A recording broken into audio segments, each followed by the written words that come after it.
আমি আবার একটা নিয়ে চলে এসেছি, মিষ্টি জাতীয় জিনিস, রাঙালুর পান্তুয়া।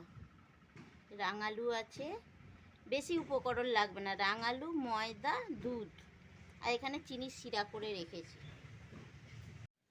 এই যে একটু মাখিয়ে নিচ্ছি, দেখুন কিভাবে কি করছি। দুধ দিয়ে ময়দা দিয়ে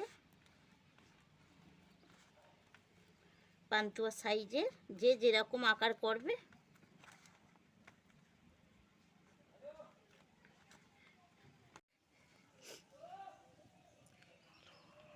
এরমভাবে গোল গোল করে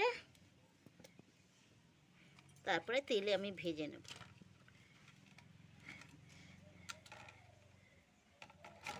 হাতে একটু তেল মাখিয়ে নেবেন।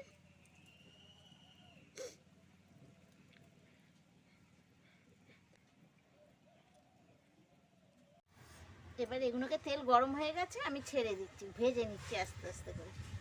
একটু কমিয়ে কমিয়ে আস্তে আস্তে ভাজতে হবে।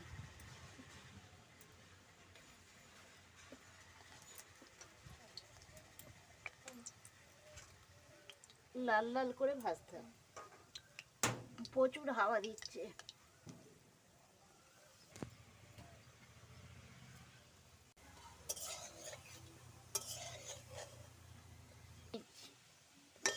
হয়ে গেছে লাল লাল করে ভাজা, এবার তুলে নিচ্ছি।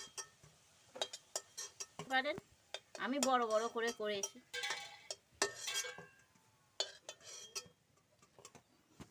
দিয়ে দিয়েছি, এবার হয়ে গেল, শেষ হয়ে গেল করা পান্তুয়া।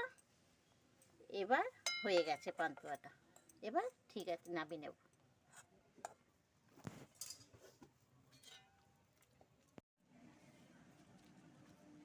খুব সুন্দর হয়েছে বন্ধুরা, আপনারা বাড়িতে বানিয়ে খাবেন। আমার মা নতুন নতুন রেসিপি করছে, দেখুন আর লাইক আর সাবস্ক্রাইব করে দিবেন।